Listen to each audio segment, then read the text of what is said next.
Hello students, मैं Devaki Meena, assistant professor. आज का हमारा टॉपिक है नौकरशाही का आलोचनात्मक मूल्यांकन, ए क्रिटिकल इवोल्यूशन। इससे पहले हमने मैक्स वेबर ने नौकरशाही की जो अवधारणा दी है उसके अर्थ के बारे में, उसकी विशेषताएं और नौकरशाही के प्रकार्य यानी कि लाभ के बारे में हमने जानकारी प्राप्त करी थी। आज हम देखेंगे नौकरशाही का आलोचनात्मक मूल्यांकन, यानी कि मैक्स वेबर ने नौकरशाही की जो अवधारणा दी है उसमें कौन कौन सी कमियां बताई जाती हैं। तो मैक्स वेबर ने नौकरशाही संरचना के जो प्रकार्यात्मक पक्ष है या जो लाभदायक पक्ष है उस पर ही विशेष से जोर दिया है, लेकिन विभिन्न विद्वानों ने नौकरशाही के अपकार्यात्मक या उसके दुष्कार्यों पर भी प्रकाश डाला है। इसमें सबसे प्रमुख है रॉबर्ट के मर्टन। इन्होंने नौकरशाही के विभिन्न जो दुष्कार्य हैं या कार्य हैं उनके बारे में बताया है। तो नौकरशाही के जो आलोचनात्मक मूल्यांकन है उसमें जो सबसे पहली जो कमी बताई जाती है वो है संरचनात्मक अति अनुरूपता। संरचनात्मक अति अनुरूपता का मतलब है कि नौकरशाही में नियमों का कठोरता से पालन किया जाता है और जिसके कारण संगठन की संरचना में अति अनुरूपता उत्पन्न हो जाती है और जो नवीन परिवर्तित परिस्थितियां हैं, यानी कि जो समय के साथ ही जो परिस्थितियां बदलती रहती है उसमें अनुकूलन नहीं कर पाते। यानी नौकरशाही के जो नियम एक बार बना दिए हैं उन्हीं का कठोरता से पालन किया जाता है और जिसके कारण व्यक्ति की जो कार्य करने की या कर्मचारी की कार्य करने की जो दक्षता है उसमें कमी आती है और साथ ही उसमें अयोग्यता बढ़ती है। नेक्स्ट जो कमी है या अकार्य है वो है प्रशिक्षित अयोग्यता। मर्टन के अनुसार प्रशिक्षित अयोग्यता का मतलब है उस स्थिति से है जिसमें कि किसी अधिकारी की जो योग्यताएं हैं, क्षमताएं हैं आदि उसकी कमियों के रूप में कार्य करती है। जो क्रियाएं जो उसको प्रशिक्षण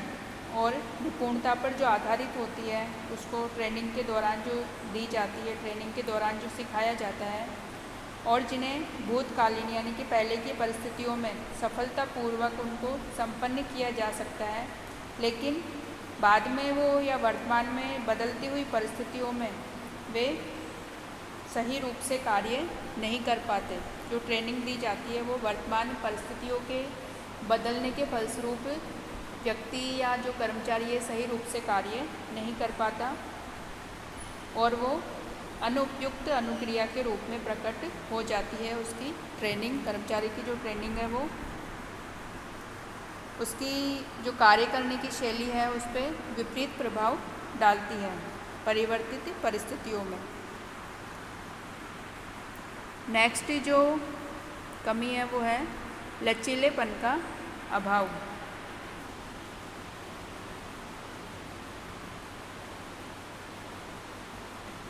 यानी कि किसी भी दक्षता को लागू करने में अधिकारी में लचीलेपन का जो अभाव है वो परिवर्तित परिस्थितियों में विभिन्न जो असामंजस्य है उनको उत्पन्न करता है और किसी भी कार्य को करने के लिए या किसी समस्या को हल करने के लिए अधिकारी अपने पूर्व प्रशिक्षण यानी जो ट्रेनिंग उसे पहले दी जाती है उसको ध्यान में रखता है और इस कारण जो नवीन परिवर्तित परिस्थितियों में वह काफ़ी मात्रा में उसको स्वीकार नहीं करता। यानी जो ट्रेनिंग दी जाती है उसमें परिवर्तित परिस्थितियों के साथ अनुकूलन करने में सफल नहीं हो पाता कर्मचारी और उसे भूतकालीन जो प्रशिक्षण है उसे गलत तरीकों या कार्य प्रणाली को अपनाने के लिए उसको बाध्य किया जाता है। और उसका जो प्रशिक्षण है उसकी सबसे बड़ी कमजोरियाँ असमर्थता के रूप में सामने आती है। यानी जो नियम बनाए जाते हैं इसमें उनका कठोरता से पालन करने पर नौकरशाही में जोर दिया जाता है और इस कारण इसमें लचीलेपन का अभाव पाया जाता है। नेक्स्ट है साध्य की अपेक्षा साधन पर अधिक बल। ये नौकरशाही संगठन का एक जो प्रमुख दुष्कार्य है वो यह है कि इसके अंतर्गत अधिकारी धीरे धीरे नियमों का पालन मतलब इतने अधिक करने लग जाता है कि जो नियम किसी समय साधन के रूप में बनाए जाते हैं किसी लक्ष्य को प्राप्त करने के लिए, वे नियम ही धीरे धीरे स्वयं लक्ष्य बन जाते हैं या साध्य बन जाते हैं और लक्ष्यों का जो स्थान है, साध्य का जो स्थान है वो साधन ले लेते हैं। नेक्स्ट है औपचारिकता। नौकरशाही में औपचारिकताओं के निर्वाह पर बहुत अधिक जोर दिया जाता है, बल दिया जाता है। इन औपचारिकताओं के कारण समय और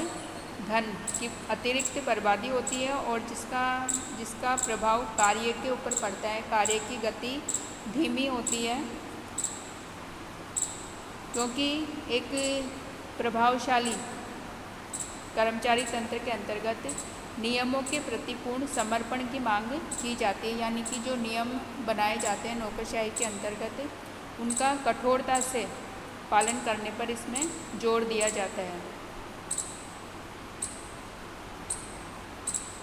और जिसके कारण इसमें औपचारिकताएं अधिक बढ़ जाती है। नेक्स्ट है अकुशलता। नौकरशाही के अंतर्गत वे तत्व जो कि कार्य कुशलता को बढ़ाने में सहायक होते हैं, लेकिन विशिष्ट मामलों में कई बार वो अकुशलता भी उत्पन्न करते हैं और नौकरशाही संगठन से संबंधित अधिकारी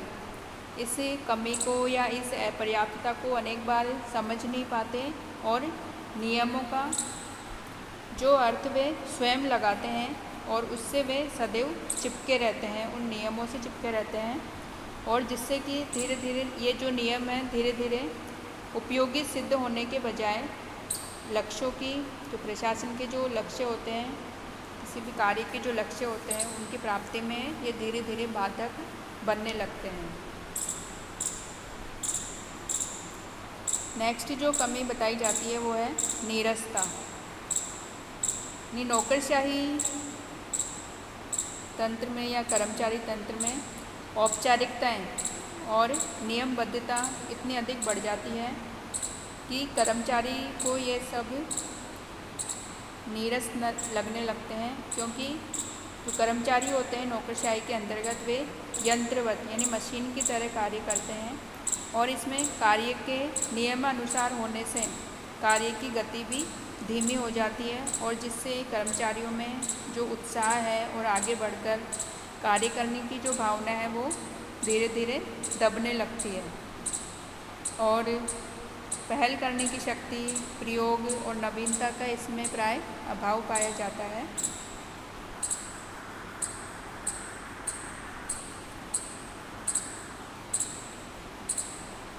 नेक्स्ट जो कमी है वो है शोध पर आधारित नहीं।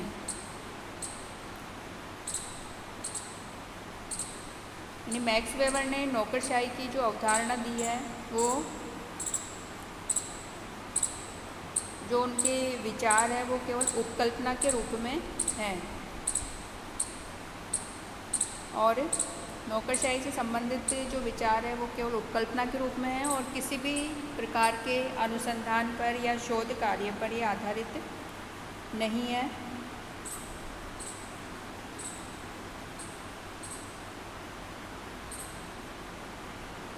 और जिसके कारण इसकी जो कमियां हैं नौकरशाही के अंतर्गत उस पर मैक्स वेबर ने अधिक ध्यान नहीं दिया और केवल इसके जो प्रकार्यात्मक पक्ष है यानी कि जो लाभदायक पक्ष है उसी पर अधिक उन्होंने ध्यान दिया है। नेक्स्ट है विभागवाद। नौकरशाही में अलग अलग कार्यों के संचालन के लिए अलग अलग विभाग होते हैं और ये विभाग अपने को दूसरे विभागों से स्वतंत्र और पृथक रखते हैं और इनके जो अलग अलग विभाग हैं उनके जो अधिकार क्षेत्र है उनको ही अपना साम्राज्य समझने लगते हैं और जिससे कि संपूर्ण जो संगठन है वो विभिन्न टुकड़ों में विभाजित हो जाता है और व्यक्ति को किसी कार्य को कराने के लिए इन विभागों के उसको चक्कर काटने पड़ते हैं और जिससे कि उसका समय बर्बाद होता है और साथ ही धन की बर्बादी भी होती है। नेक्स्ट कमी है रूढ़िवादिता। यानी नौकरशाही में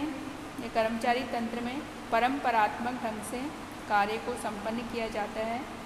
और उसकी एक निश्चित भाषा शैली होती है और निश्चित नियम होते हैं। उन नियमों के अनुसार ही इसमें सभी कार्य संपन्न किए जाते हैं और प्रतिदिन एक ही प्रकार के कार्य को करने से इसमें अपरिवर्तनशीलता उत्पन्न होती है, यानी कि रूढ़िवादिता उत्पन्न होती है।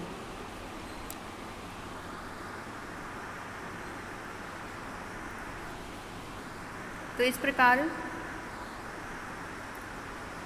मैक्स वेबर की जो नौकरशाही की अवधारणा है उसका विभिन्न विद्वानों के द्वारा प्रमुख रूप से रॉबर्ट मर्टन के द्वारा उसकी आलोचना की गई है और उसके अंतर्गत ये विभिन्न कमियां बताई गई है। लेकिन मैक्स वेबर के द्वारा दी गई जो नौकरशाही की अवधारणा है यही वर्तमान में प्रशासन का या किसी भी संगठन में, राजनीतिक संगठन हो, व्यावसायिक संगठन हो, शैक्षिक संगठन हो, सभी में प्रशासन का ये सबसे प्रभावशाली तरीका है। और यदि नौकरशाही की जो ये आलोचनात्मक विवेचना है इसको हम यदि ध्यान से देखें और इस पर ध्यान दिया जाना चाहिए और ऐसे तरीके हमें निकालने चाहिए जिससे कि नौकरशाही के ये जो अपकार्यात्मक पक्ष है या जो इसकी कमियां हैं उसको दूर किया जा सके और इन कमियों को दूर करके हम नौकरशाही या कर्मचारी तंत्र को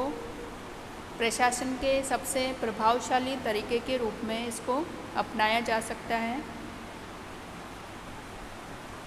और जो इसके प्रकार्यात्मक पक्ष है या जो इसके सामाजिक आर्थिक परिणाम है, लाभदायक पक्ष है, उसका अधिक से अधिक उपयोग प्रशासन में किया जा सकता है।